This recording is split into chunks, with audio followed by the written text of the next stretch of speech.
Hello guys, welcome back to my channel. मेरा नाम है कनिश और आज हम बात करने वाले हैं Australia student visa process. If you want to come to Australia और if you want to study in Australia then you have to follow these steps जो कि आपको वीज़ा दिला सके। तो जितना भी प्रोसेस है उसको लगते हैं अराउंड 5 to 6 मंथ्स। तो आपने जो भी इनटेक लेना है उससे 5-6 महीने पहले आपको स्टार्ट कर देना चाहिए प्रोसेस सारा। If you are studying in 12th standard तो अभी जनवरी चल रहा है, तो आपको स्टार्ट कर देना चाहिए इन अप्रैल और मार्च, ताकि आप फरवरी इनटेक ग्रैस्प कर पाएँ।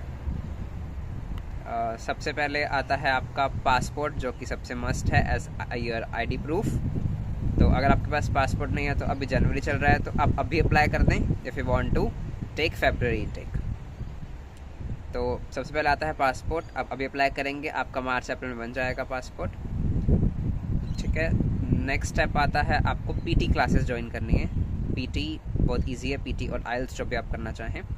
मैं रेकमेंड करूँगा if you want to come to Australia then you can join PT classes. आप पीटी एग्ज़ाम दे सकते हैं, इजी होता है। और आप अगर आप 12th स्टैंडर्ड में हैं तो आपके एग्ज़ाम्स ख़त्म हो जाएंगे इन मार्च अप्रैल में ख़त्म हो जाएंगे। तो जैसे ही आपके एग्ज़ाम्स ख़त्म होते हैं मैं रेकमेंड करूँगा कि आप साथ के साथ पीटी क्लासेस ज्वाइन कर लें, ताकि आप मई तक पीटी की प्रैक्टिस करें और मई में एग्ज़ाम दे दें, और मई में ही आपका 12th का रिजल्ट आ जाएगा। तो दोनों ही आपका जो है वो साथ साथ हो जाएगा। नेक्स्ट स्टेप, आपका एग्ज़ाम दे दिया आपने पीटी का, आपका रिजल्ट भी आ गया 12th का। नेक्स्ट स्टेप है आपको एजेंट डिसाइड करना, जो कि सबसे इम्पॉर्टेंट स्टेप है और सबसे टफ भी है, क्योंकि एजेंट डिसाइड करना मतलब वैसे मैं रेकमेंड करूँगा कि आप एजेंट चूज़ ही ना करें, आप सीधा आईडीपी के पास जाएं। आईडीपी में मेरा था आईडीपी बठिंडा, मेरे काउंसलर थे मनजिंदर पाल मैम। और आईडीपी आप कोई भी जो ब्रांच है जा सकते हैं, इंडिया में बहुत सारी ब्रांचेस हैं। तो आप आईडीपी चूज़ करिए, क्योंकि एजेंट्स के चक्कर में अगर आप फंस गए तो आप फंस ही जाते हैं। आप जस्ट अपनी मनी वेस्ट करते हैं, टाइम वेस्ट करते हैं और कुछ नहीं करते। आईडीपी फ्री है, वो कोई भी आपसे चार्जेस नहीं लेते हैं। एजेंट्स आपसे चार्जेस लेते हैं, करते कुछ भी नहीं है। आईडीपी करता बहुत कुछ है और चार्जेस भी नहीं लेता आपसे। तो एजेंट सिलेक्ट कीजिए आप, मैं प्रेफर करूँगा आईडीपी। और आप फिर यूनिवर्सिटीज़ में अप्लाई करेंगे फॉर ऑफर लेटर। तो मैं रेकमेंड करूँगा कि आप 5, 6, 7 जितनी भी यूनिवर्सिटी हो सके आप अप्लाई कीजिए, क्योंकि अगर आप एक यूनिवर्सिटी में ही डिपेंड रहेंगे और उसने अगर ऑफर लेटर नहीं दिया तो you are just wasting your time. तो मैं रेकमेंड करूँगा कि आप बहुत सारी यूनिवर्सिटीज़ में अप्लाई कीजिए, जिसका फर्स्ट ऑफर लेटर आ गया आप उसमें प्रोसीड कर पाएँ। ऑफर लेटर को टाइम लग सकता है 10 दिन, 15 दिन, 20, 1 महीना भी लग सकता है, और इवन 1 डे में भी आ सकता है। जैसे ही ऑफर लेटर आता है आपका, ऑफर लेटर के लिए आपको डॉक्यूमेंट्स लगेंगे, आपकी 10th की मार्कशीट, आपकी 12th की मार्कशीट, आपका पासपोर्ट और आपका पीटी स्कोर।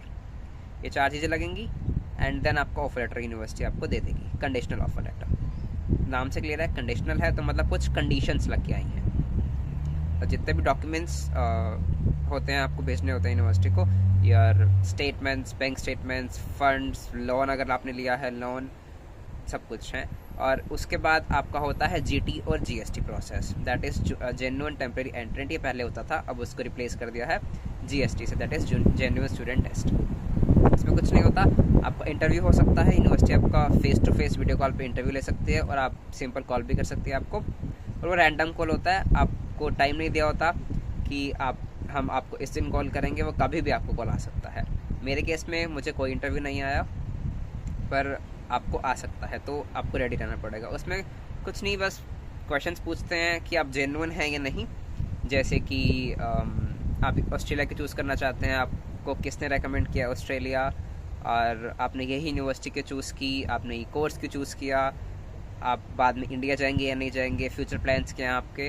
और आपने मतलब बहुत सारे क्वेश्चंस पूछ सकते हैं आपसे, कुछ भी क्वेश्चन पूछ सकते हैं, तो आपको रेडी रहना पड़ेगा उसके लिए। अगर आपने इंटरव्यू क्लियर कर दिया है, आपने डॉक्यूमेंट्स प्रोवाइड कर दिए हैं यूनिवर्सिटी को, देन आपको यूनिवर्सिटी इशू करती है आपका अनकंडीशनल ऑफर लेटर। मतलब नाम से क्लियर है, अनकंडीशनल मतलब कोई कंडीशन नहीं है उस पर। जैसे आपका अनकंडीशनल ऑफर लेटर आ जाता है तो आप रेडी हैं फ़ीस भरने के लिए। आपने फ़ीस भर दी, और आपको COE देगी university, that is confirmation of enrolment. But उससे पहले आपको इंश्योरेंस लेना होता है। आप इंश्योरेंस यूनिवर्सिटी से भी ले सकते हैं, आप अलग से भी ले सकते हैं। मैंने अलग से लिया था NIB-NIB का, और इंश्योरेंस लिया, आपने इंश्योरेंस प्रोवाइड किया, यूनिवर्सिटी को रिसीट्स प्रोवाइड की, आपने जो फीस भरी है, देन आपको यूनिवर्सिटी ऑफर करेगी COE, that is confirmation of enrolment. Confirmation of enrolment आ गया, देन मेन स्टेप है आपका वीज़ा फाइलिंग। आपको उससे पहले करवाना पड़ेगा मेडिकल, ठीक है।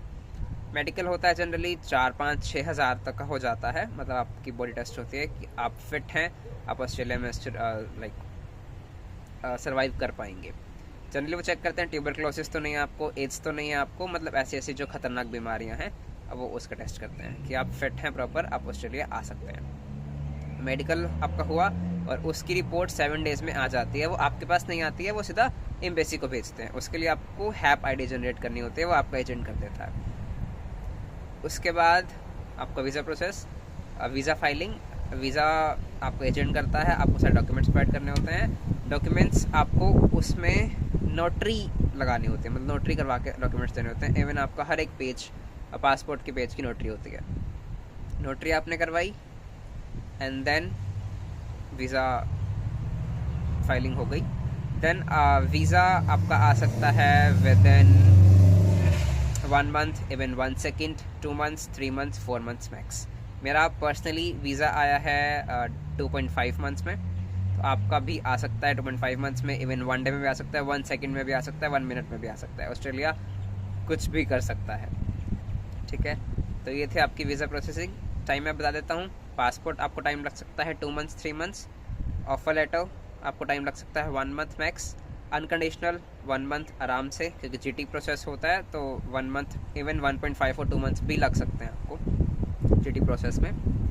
देन आपका होता है COE, 10 डेज़ लग जाते हैं जनरली, 7 to 10 डेज़ आराम से। उसके बाद आपका आता है वीज़ा फाइलिंग, मैंने आपको बता दिया 2.5 मंथ्स, 3 मंथ्स लग सकता है। तो मतलब टोटल प्रोसेस हो गई 5-6 मंथ्स का। कम भी हो सकता है, 6 मंथ्स ज़्यादा नहीं होगा, 6 मंथ्स में हो जाएगा आपका प्रोसेस। अगर आपको फरवरी इनटेक लेना है तो मैं कहूँगा कि आप जितनी जल्दी हो सके उतना जल्दी स्टार्ट कीजिए। मार्च, अप्रैल, मई में स्टार्ट कर दीजिए, ताकि आप दिसंबर, नवंबर में वीज़ा ले पाएँ और आप फिर तैयारियाँ स्टार्ट कर दें ऑस्ट्रेलिया आने की। ऑस्ट्रेलिया बहुत अच्छी कंट्री है, आप आ सकते हैं। मेरे को खुद को यहाँ पे 2 मंथ्स हो गए हैं। 2 मंथ्स जो मेरा एक्सपीरियंस है 2 मंथ्स का, अच्छा रहा है। आपका भी अच्छा ही रहेगा और मेरा भी आगे अच्छा ही रहे होपफुली।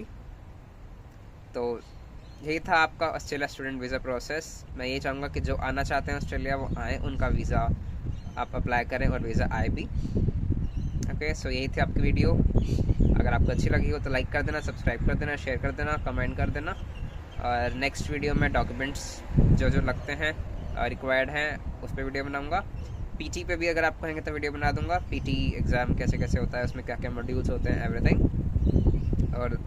और मेरी वीज़ा जर्नी क्या रही थी उस पर भी मैं वीडियो बनाऊँगा कि मैंने क्या अप्स एंड डाउन्स का सामना किया है ऑस्ट्रेलिया आने के लिए। तो ठीक है, तो मिलते हैं नेक्स्ट व्लॉग में। Thank you, bye bye, have